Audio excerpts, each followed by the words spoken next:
नमस्कार दोस्तों, hi friends. मैं आप लोगों के लिए थर्ड इंटरव्यू वीडियो लेकर आया हूं जिसमें कि क्वेश्चंस होंगे, आंसर्स होंगे मैनुअल और ऑटोमेशन टेस्टिंग से रिलेटेड। अभी तक आप लोगों ने अगर मेरे चैनल ओके चलो ठीक है को सब्सक्राइब नहीं किया, प्लीज़ डू दैट।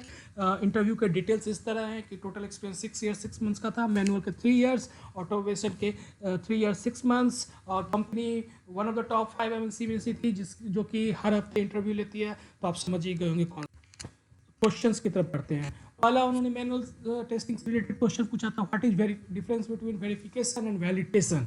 तो verification evaluates product to satisfy condition at the beginning of the testing phase, जबकि validation satisfy the product after end of the testing phase. So ये beginning of the testing phase और end of the testing phase यहाँ keyword है जो कि आप ध्यान रखिएगा।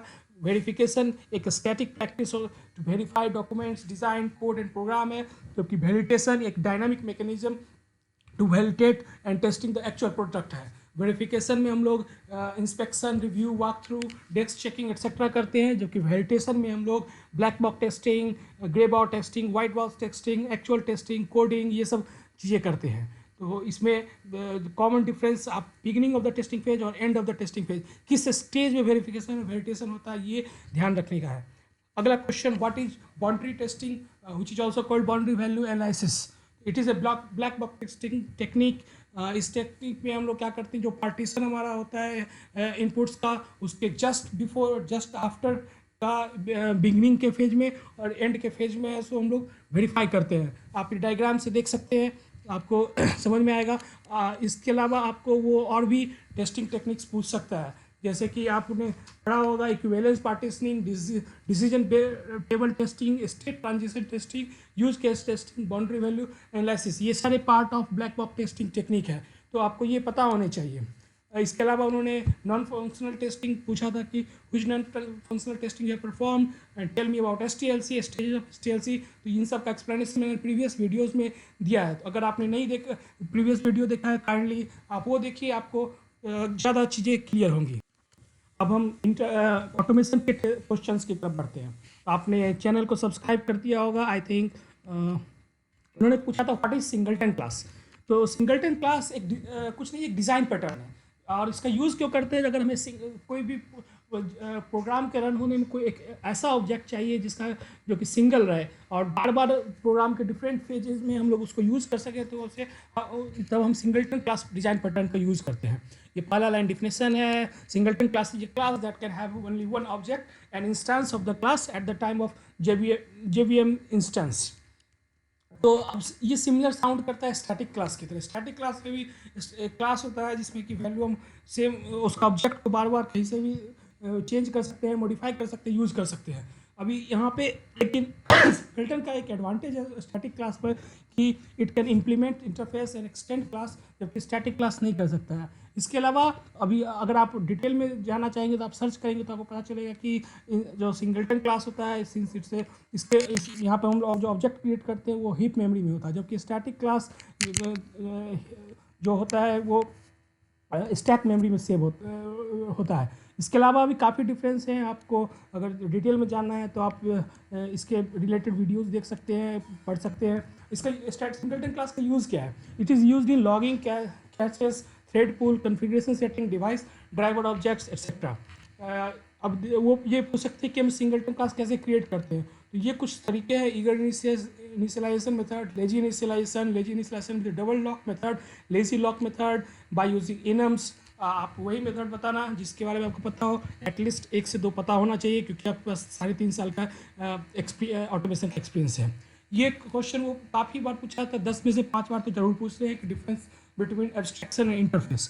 तो बेसिक आप ये टेबल में आप देख सकते हो, काफ़ी डिफरेंस लिखा हुआ है। इसके अलावा आप ये पॉज करके आप इस वीडियो को पॉज करके आप देख लो क्या डिफरेंस होता है एब्स्ट्रैक्शन और इंटरफेस का। इसके अलावा आपको बेसिक ये समझना है कि एब्स्ट्रैक्शन में हम कब यूज करते हैं, अगर हमारे पास कुछ क्लास के कुछ मेथड्स के फुल डिक्लेरेशन के अलावा इम्प्लीमेंटेशन पता है, लेकिन कुछ मेथड्स के केवल डिक्लेरेशन पता है, इम्प्लीमेंटेशन नहीं, तो हम एब्स्ट्रैक्शन की तरफ एब्स्ट्रैक्ट क्लास की तरफ जाएंगे। लेकिन अगर हमें डिज़ाइन करते समय हमें पता ही नहीं है कि जो मेथड्स होगा उसका क्या इम्प्लीमेंटेशन होगा, तो हम इंटरफेस की तरफ जाएंगे।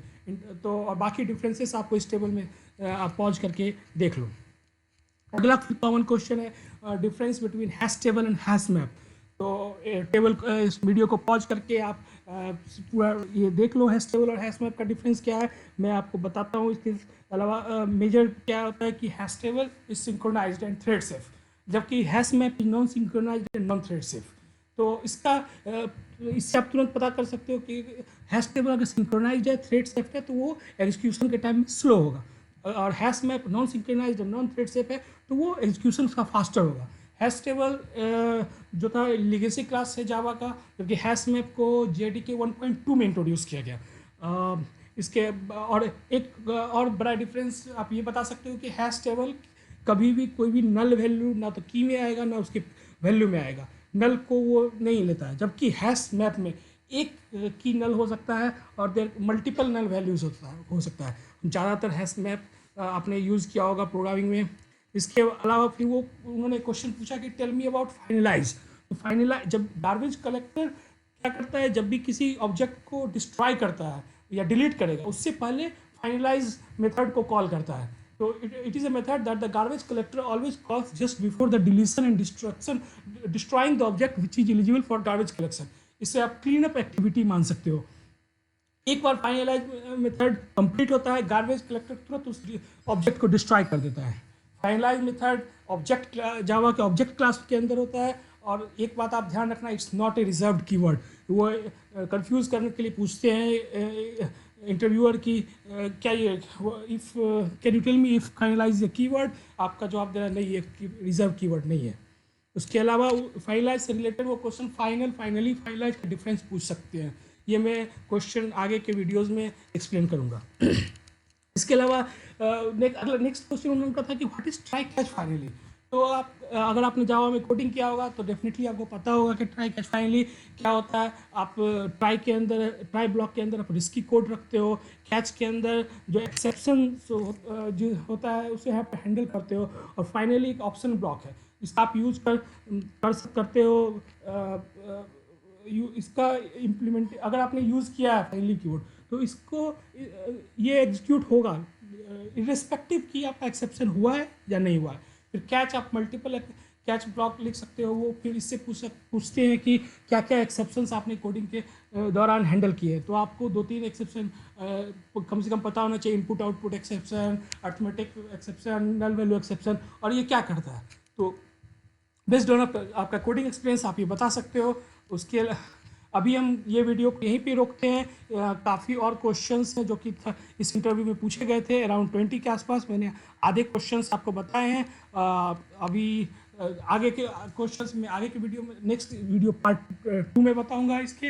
आप kindly subscribe to my channel, watch the video. अभी तक आपने वीडियो देखा तो लाइक इट, एंड अगर आपके सजेशंस हो तो kindly put into the comment box. Thank you, be happy, bye.